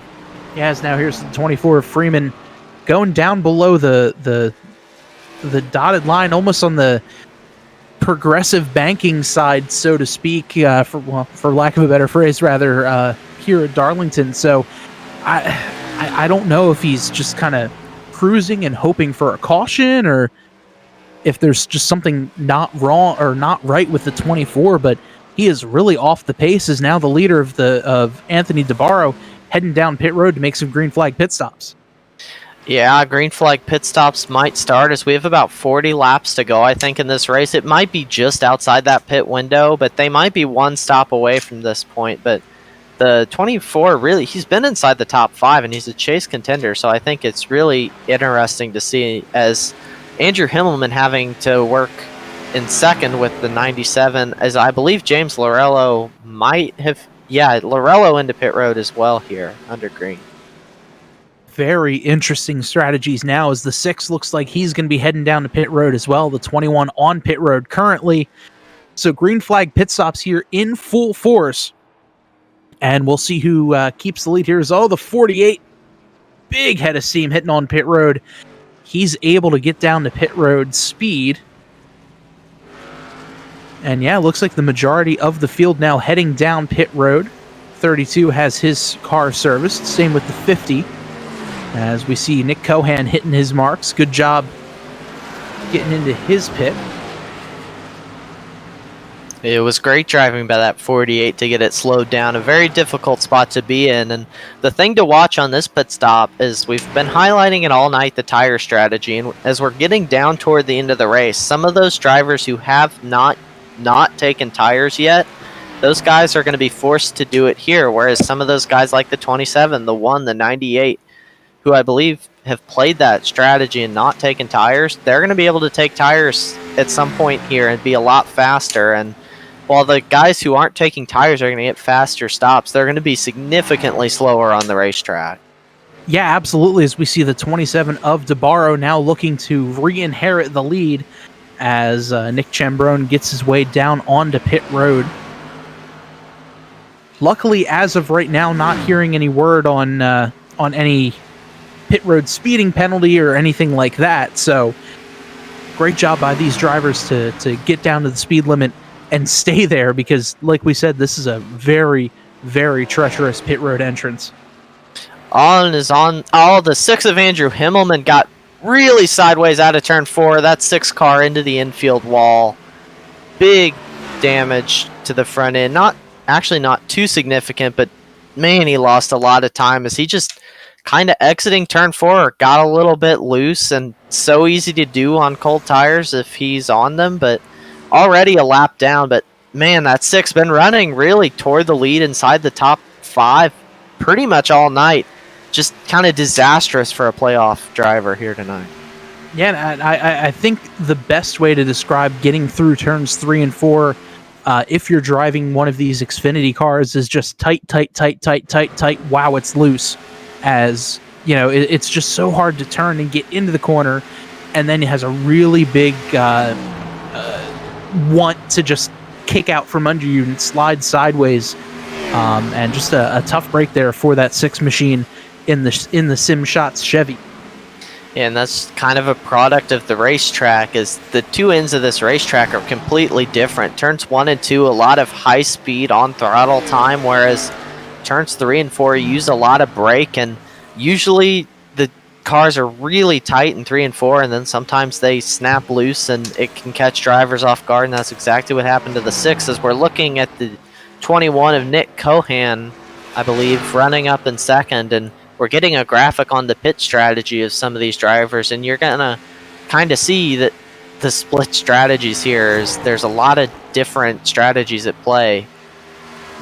Yeah, definitely. And the big one that's interesting to me is if you look there in 6th place, Jason Gracias on pit road a whole lot, but not a lot for taking tires. So, very evenly spaced blocks there as the 1 of Gracias currently riding in 7th place. I think Gracias has definitely had one of the more creative pit strategies in the race tonight. Currently running up inside the top 10, but I'm still looking on that last pit stop late in the race for the tire situation, and for him to possibly make up ground with that extra set of tires, I believe he probably has sitting in the pit box right now.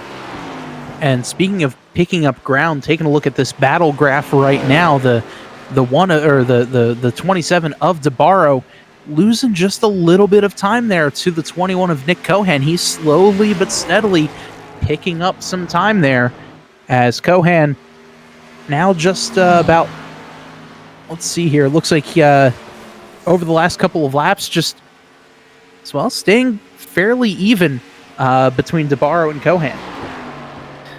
Yeah, but definitely that lead down from what it was earlier. Nick Cohan doing a great job reeling in the leader of Anthony Devara, who really, I don't think when he's been up in the lead, it's been hard for anybody to touch him on the longer run. We've just seen all night long he's able to drive away to multiple second lead, but I think Nick Cohan giving him a challenge with pretty equal lap times right now, but that gap definitely shrinking tonight. Yeah, it looks like now just about 1.5 seconds separates the 1st and 2nd place drivers. As we take a look here at the 3rd place driver, Shane Ewing, putting a bit of pressure on the 97 of Mike Floppy Tellier. He says, you know what, just go on by. I'm a lap down. Go for it. And great heads-up play there by the 97 to let the leaders get by him.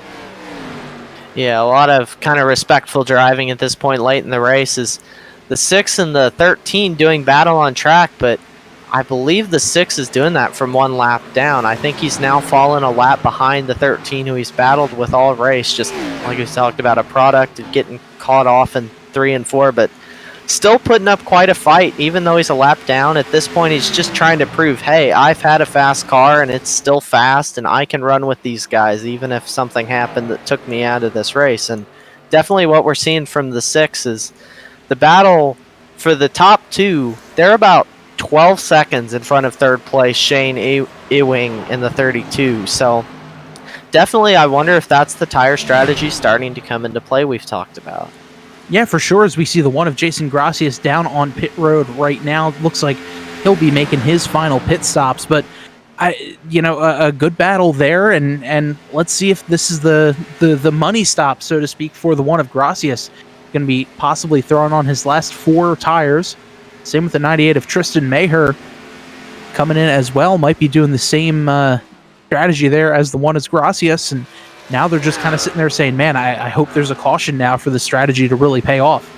Well, I think they definitely want to get back on the lead lap before that caution comes out. We've seen drivers at some points go 2 laps down as a product of pitting. So I think Yeah, they're going to want a caution late, but I think we've seen them be off cycle pretty much all race. The one got off cycle really early, and I think with about 30 laps to go, I wonder if that's their window to make it. If so, it'd be a really great long-term strategy play from the one and the 98 who really committed to this strategy early on. Yeah, I could not agree more. But right now, out front, the 27 of Anthony Devara really putting the hurting on the field yet again. Right now as a 1.2 second advantage over his Dizzy Motorsports teammate in the 21 of Nick Cohan. I say he might be putting the hurt on the field, but he's not putting the hurt on Nick Cohan, who's actually reeled that 27 in more. Now that gap down to about 1.2 seconds, down from 1.6. So that 21 still coming for that race lead. And as they continue to just drive away, I have a hard time believing that the rest of the field did not take tires and these two did for them to be making as much time as they are right now. For sure, and as you look at the graphic on the bottom of the screen, Nick Cohan has been faster every single lap. This past lap was 0.127 seconds faster than the leader Devara, and we'll see here as they come across the line how much more time he was able to pick up, but that gap just over 1.1 seconds now as they come to the line. So Devara really starting to get reeled in by the 21 of Nick Cohan. Now the question is, A, will these lapped cars ahead of him give him an issue? And B, will the 21 of Cohan have enough time to get to the back bumper of the 27 machine? I think if he keeps going at the rate he's been going with 25 laps left, I find it hard to believe he won't get there, especially when he gets closer and can start putting a little more pressure on that 27. But you see the 27 work through the lap traffic pretty well there. That gap kind of been added to a little bit. He stretched it back out slightly, but definitely I think if we don't see a caution, this is the battle for the win. Nobody else really has a shot at this point unless we look at Gracias and the 98 of Tristan Meyer, who are on that alternate strategy. I believe these cars still have to pit, but it's very possible Gracias and Maher do not. So I think it'll be interesting to see in the closing laps if those two strategy can pay off. But at this point, Devara and Cohan just absolutely giving the field a lesson here at Darlington. That's for sure. Here as we look at the 71 of Gerlach and now the 29 of Harrison Chandler in there as well. The 29, the next car to fall victim to the 27 of Anthony Devara, but only a few car lengths now separates the 21 and the 27. And I mean, if I were you, Mitchell, or if I was the 29 rather, I would say, you know what, I'm going to put up this battle and stay on the lead lap as best I can. I would agree. If I were driving that 29 car, I want to stay on the lead lap, especially late in the race. The 27 actually peeling off to head to pit road. This could start green flag pit stops for the leaders now. Yeah, this could change everything here as the 27 heads down pit road, and he's got to stay under the speed limit and really not get nabbed by the speeding police. As the 27 is making his pit stop, he'll forfeit the lead to the 21 of Nick Cohan, who comes across the line with the lead. And he's got a pretty healthy lead so far, just about, 19 seconds over second place James Lorello this past time by. I would be expecting to see Cohan maybe pit pretty soon. I mean, unless he's on a different tire strategy and needs to stretch it, if he has 4 tires sitting in the box, like I'm pretty sure that 27 does, you really want to get him on before the 27 has time to take advantage, especially since you were being kind of faster there, well, up until those last few laps. But we're going to see him continue to stay out, so it's possible there's different tire strategies going on. Again, it's really hard to keep track of from the booth. A lot harder, I feel like, than when you're out there behind the wheel of one of these cars. That's for sure, and looks like Devara took fuel only this past lap, so Devara stayed out there, and right now he's only the second car 1 lap down, as Harrison Chandler looks like he's finally going to be, well, at least it looked like on the screen there Harrison Chandler was about to be put 1 lap down, but Chandler still has a pretty decent lead over the leader, the 21 of Nick Cohan. I think that pit stop answered our question. The 1 and the 98 still significantly farther behind that 27, so they might be able to pass some other cars possibly with that strategy, but I don't think they're going to be contending for the win with it. And right now, a little bit further back, trouble, the 32 and the 6 get into one another. The 6 just kind of got squeezed up into the wall. Just looks like you can fit, those 6 drivers under a blanket, and I don't know if there's still a little bit of frustration from the earlier battle between the 13 and the 6, but looks here they were side by side. The 32 dove it in, just got pushed up the track a little bit, and then got the 6 into the wall, where the rest of the cars were able to just take some evasive maneuvers around him.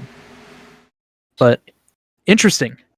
Yeah, I think the 32 just kind of drove it in a little bit harder and kind of slid up into Andrew Himmelman there. I mean, it's Darlington, and we talked about there's not a lot of room for side-by-sides. Again, Andrew Himmelman getting put kind of up the track by that 48, the Gatorade throwback, but that cost him several positions. And I think if you're him behind the wheel, you're really out there to get what you can get. Like I said, it's been kind of an eventful second half to the race for the 6, who was so fast early and still seems pretty fast, but definitely just probably a little bit frustrated behind the wheel, a little bit flustered, and things like that. Just they really don't help that out.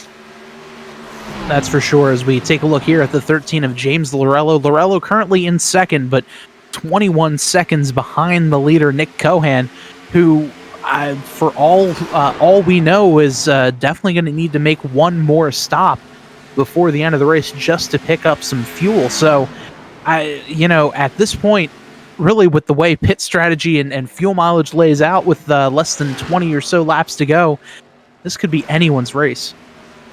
Yeah, I'm not sure. I don't think the 13s come in either. I think there's still a lot of cars that haven't made their pit stops, but I think the more important thing for James Lorello here tonight is he has a 4-second lead, actually 5 seconds, over Bill Edwards, who is in 6th or 5th, but that's the next closest playoff driver. As Devara actually we're figuring out took 2 tires on his last stop, so Devara did have some tires on the stop, but 2 tires, kind of interesting call. I think maybe trying to save some time under green, but will be interesting to see what Nick Cohan does. Is actually the 27 starting to catch Nick Cohan, but that's from a lap down. And what's crazy to me is with that 2-tire stop, he had such a big lead on the rest of the field.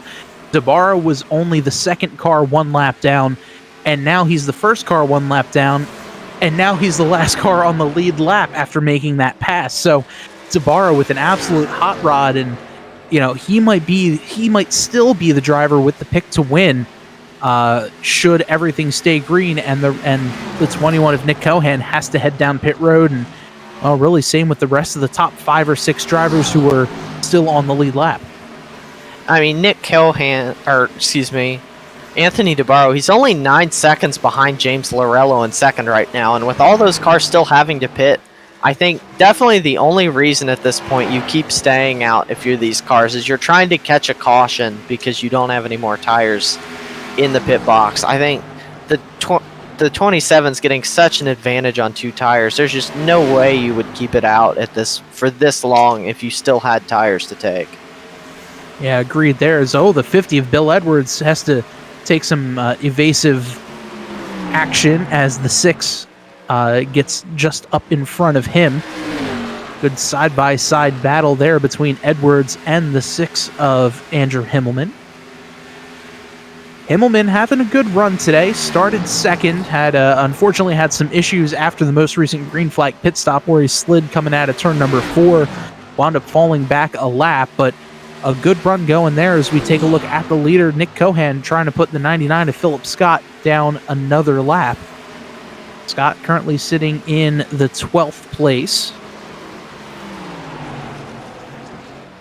Yeah, and we talked about Andrew Himmelman. I think it was a great run that if this stays green, the result's just not going to show for it. And those kinds of runs happen sometimes, but when you're in a playoff spot, that hurts a lot more than if this were just a normal race where there's no playoff picture. But we're looking at the 21. He's actually, I believe, been caught slightly by James Lorello. I think the times have kind of broken even between those cars, but definitely with just about 10 laps to go. Looking for these cars to make their pit stops pretty soon now. Yeah, I would assume the 21 has got to be running on fumes. Same with the 13 and the 32. So, this really could be anyone's race. As we take a look here at the fuel strategy, Cohan has done, I'm not entirely sure how many laps that is, as I having a hard time seeing on my monitor. Looks like he's done 32 laps. Yeah, that's what I'm seeing too. On this pit stop. Same with Lorello, Ewing, and Gibbo, our top 4. So, that very interesting strategy here with just about 9 laps left here in the MaxGraphics.co throwback race here at Darlington. Of course, I think when we were looking at that graphic, he might have run maybe a 40-lap run on fuel earlier in the race, if I saw that right. That's close to the end of the race here, Bob. So can that 21 make it at this point? I mean, he's got room to save fuel, so is he out here trying to stretch the fuel mileage to possibly get to the end? Yeah, and that very well could be the case. I mean, like you said, he's got just about a 20 to 21 second lead, and that's an eternity when it comes to racing, as we see the 99 and the 6 have a little bit of coming together there. And I mean, how nuts would it be if the 21's able to save that much fuel? I mean, he's got plenty of time, just kind of let off, coast through the corner, only go about half or 3/4 throttle down the straightaway. I mean, it's definitely possible. It just depends on how much fuel he has to save. I mean, of course, I love that he's trying it. I mean, you're not in the playoffs if you're Nick Cohan. You're out here just trying to win a race. Why not gamble and try and save enough fuel? Anthony DeBarro's gonna take the lead if you pit. So just why not stretch it as far as you can? As you see, definitely kind of backing off. I do feel like that 21 has kind of backed off trying to save. Is that 27, 22 seconds back from him now? With only 5 laps left in the race, not a lot of time. So if Nick Cohan can make it on fuel, he's going to make the whole field pretty much regret their pit decisions. That's for sure. Some excellent fuel saving here, but fuel saving looks like it's going out the window here as he's putting a bit of pressure there on the 1 of Jason Gracias, and getting some pressure there by the 6 of Andrew Himmelman right behind him. Kind of finding himself in a group of cars here, not where you want to be if you're wanting to just take it easy and save some fuel, as James Lorello continues to very slowly reel him in. I do think Lorello, the 32 of Shane Ewing, the 48 possibly too, and Bill Edwards, a lot of those guys might be on the same strategy Nick Cohan is here, trying to save fuel to the end. And I think obviously with the amount of cars that have yet to pit, I think it's definitely a viable strategy if this many cars are willing to try it here. Yeah, for sure, especially now with 3 laps to go. The 13 of James Lorello currently in second, but just behind him, that is the battle for second. In third place is the 27 of Anthony DeBarro. And, I mean, just from just pure domination, having to head down pit road, took 2 tires on his final pit stop, able to somehow save enough position to only go 1 lap down, and now he's battling for second. Just a wild run for that 27 machine as we get 2 laps to go here at Darlington.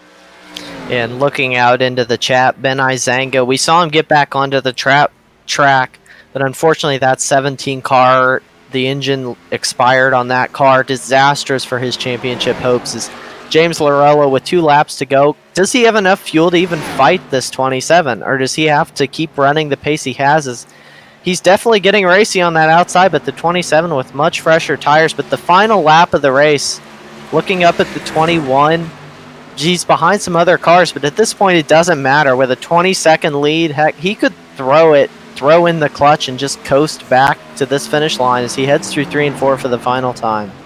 So coming out of turns number 3 and 4, the 21 of Nick Cohan in the beautiful Kevin Harvick throwback paint scheme. He'll see the checkered flag. It's payday for Nick Cohan. And Nick Cohan wins the MaxGraphics.co throwback race at Darlington And now we wait to see the battle for second. It's still brewing there between the 13 of James Lorello and the 27 of Devara. Devara taking it out of turn number 4. Devara comes in second. James Lorello will slot into third. A great points day for him. Shane Ewing in fourth. Chris Gabot fifth. Bill Edwards sixth, as he's going to coast across the finish line. Looks like he ran out of fuel, and so will the majority of the field. Here's the 29 of Harrison Chandler getting a good push and a good sportsmanship push by the 97 of Mike Floppy Tellier and the 98 of Tristan Maher, as they come across the line just barely in front of the 21 of Nick Cohan. And well, let's see how much fuel the 21 has to do some victory burnouts here, as I'm sure it's not going to be a whole lot as he'll come across the line. Yeah, looking to see if he even saved enough to do any, or if he's coasting right now. Looks like he's turning that car back around, but we saw cars on fumes coming across the line, and it's really exciting racing. For a race that really, we saw a few cars get broken away, and there the 21 does have enough fuel for a burnout, but definitely the mixed pit strategies made for a really interesting race. And I think we saw that 21 reeling in the 27, and we thought that might be the battle for the lead, but the 21 decided not to pit, stay out, and chance it on fuel, and I definitely paid off. That 27 was able to drive back, though, to second, and that just shows how fast those two cars were tonight. Yeah, just one heck of a run there by the 27 of Devara to really even keep himself up on the podium, finishing second in a great run. But we are currently going to step aside, take a break for a couple of moments just so we can gather our driver interviews. We'll speak with our top 3 finishers and more. We'll be right back. This has been the MaxGraphics.co throwback race here at Darlington on 3 Wide TV. We'll be back in just 1 second.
Back here on 3 Wide TV as we just wrapped up the MaxGraphics.co throwback race here at Darlington. And currently I am standing beside the 13 of James Lorello. James Lorello finishing in third place for tonight's race.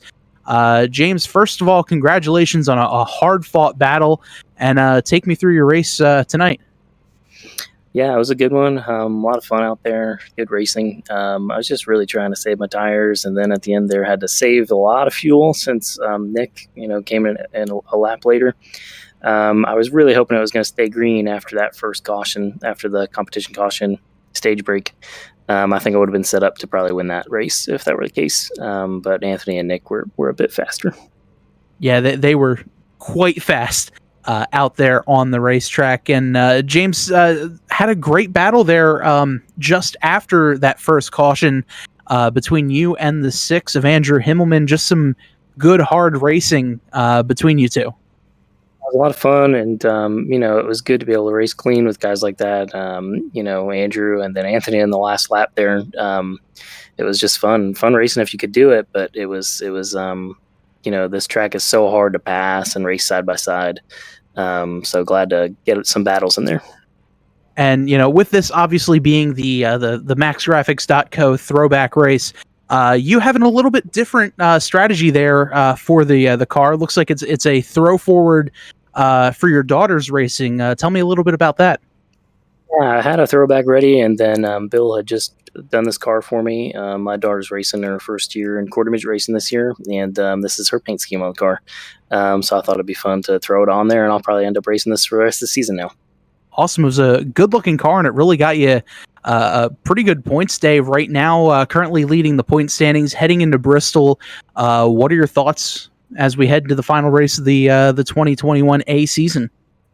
Really excited about Bristol. It's one of my favorite tracks. I just hope that we can keep it clean, not have a lot of cautions, and hopefully I can, bring home the championship.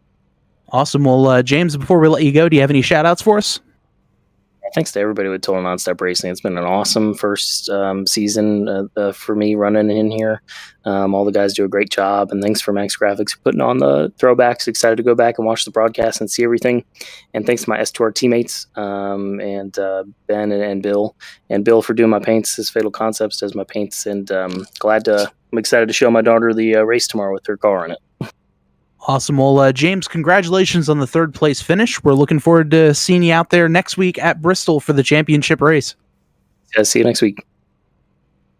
All right. Well, James Lorello is finishing here in third. And Mitchell Adams, I believe you are with our second place finisher, Anthony DeBarro.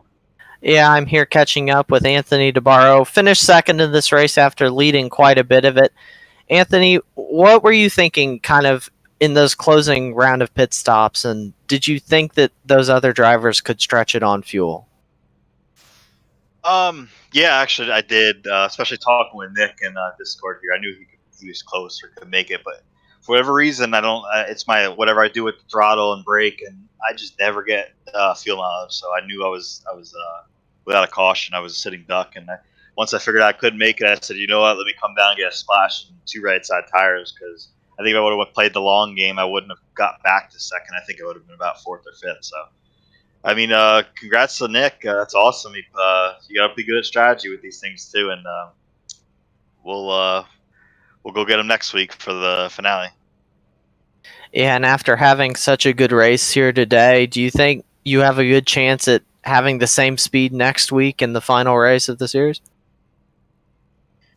Yeah, I mean, as long as we could get good on the strategy and not make any mistakes. Like we also, I don't know if you guys noticed, we saved the set of tires in the beginning there, and that I think if we had a caution late there, it was really going to pay off for us being Nick, and I think Shane did too. So it was a lot of laps on tires. I think we went 60 something on the first set.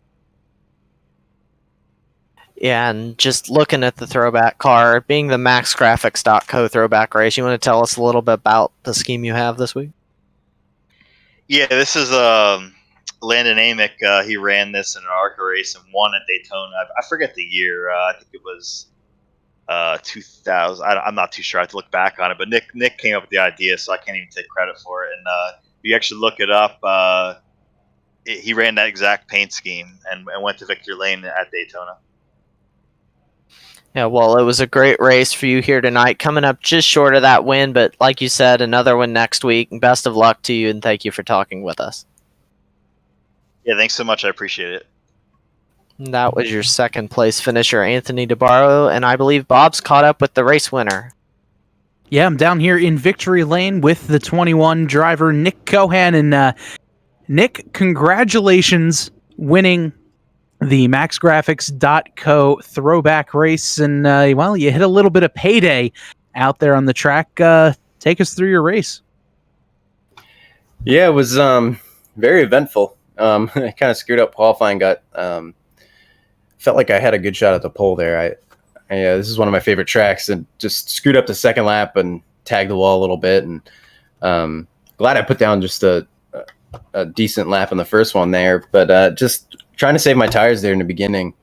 Everybody was driving so hard trying to get to those stage points, and the stage points don't really mean much to us, so I wasn't trying to get in the middle of that. And just saved an extra set of tires, and unfortunately had a little bit of damage. I don't know who it was. Somebody tagged a wall, came down, hit us in the door, and had to get that fixed on that competition caution there for the stage break. And it was about 25 seconds, so it put me back in 16th, and then we topped off fuel, so I was way in the back, and boy, it was pretty hectic back there. just tried to keep this thing out of trouble, and which was tough. Barely missed one wreck right in front of me, and like I said, just kept it clean, slowly worked my way up there and put us in good position there with the fuel strategy and the tires. Like I said, I had another set of tires, so it was going to work out pretty good there at the end, as long as it stayed green and we didn't get caught up in anything. And stayed out of the wall, too, on my own part for once. Well, you were mentioning just saving, whether it's tires, saving fuel. How hard was it to save? And, obviously you had about a 20 or so second lead once Anthony wound up going down pit road. I'm sure that made things a little bit easier to save, but how hard was it to save when you were trying to track down the 27 before that? Yeah, I saved fuel every possible second I could tonight, whether we were under yellow, as soon as we were out of pits, everything I tried to do. Not when I'm on the track in the green flag, but when me and Ant were out there battling for the lead those last 40 laps, I can guarantee you, me and him were not saving fuel, even though we knew we were close and we were borderline making it or not. But I knew I had one more lap of fuel, so I knew he was going to be the one who had to make the decision or not. So I just tried to. I said to him when we went out there, he's like, "Oh, how close are we on fuel?" And I said, "Well, it's close. So I ain't worrying about it right now. Let's wait till we get later on down." So I just was trying to chase him down, and he kind of made that decision easy for me. Once he pit, like you said, I had a pretty big gap over the second place car at that time. So I was able to save it relatively easy. So actually saved too much. Probably could have stopped saving there towards the end a little bit more. I think I had about 0.5, which is about another lap. But this CJ Automotive Toyota Supra was really fast tonight. I love this track. I love sliding around. The setup was a blast and running a couple inches off the wall. I know a lot of people probably didn't like it tonight because there were a lot of torn up cars out there, but I had a blast, and hopefully we can stay out of everybody's way next week at Bristol too. Awesome. Well, Nick, obviously this being the Throwback paint scheme, tell us a little bit about your Throwback. Yeah, Kevin Harvick was my favorite driver ever since he beat Jeff Gordon in that 2001 race at Atlanta. So I've been a Harvick fan a long time, and I always liked his 21 Payday car and the Reese's car, but I always run orange. So I figured I'd switch it up, run the Payday car. I used to race motocross, and my number was 21. It was loosely between Harvick's 21, and I used to have a little Wood Brothers Sitco go-kart that was number 21. So this has always been one of my favorite schemes. I have a couple die casts of it, and I think I even have a t-shirt of it. But yeah, it's one of my favorite cars, and Kevin Harvick is one of the best to ever race in the Cup Series. So it's an honor to drive this paint scheme, and especially to put in victory lane here at TNR. Awesome. Well, looking forward next week as we take the series finale to Bristol. What are your thoughts about going to the last great Coliseum? Are we putting dirt on it? No dirt this time around. Well, I'm not a fan of Bristol. I mean, I've done pretty good at Bristol, but it's just not one of my favorite tracks. I always have a lot of bad luck at Bristol, and I don't like it. But I do like it with the dirt on it. It's a little bit better. I love dirt racing, so I'd like to put the dirt on it. Maybe I can convince the Change the Championship race the dirt.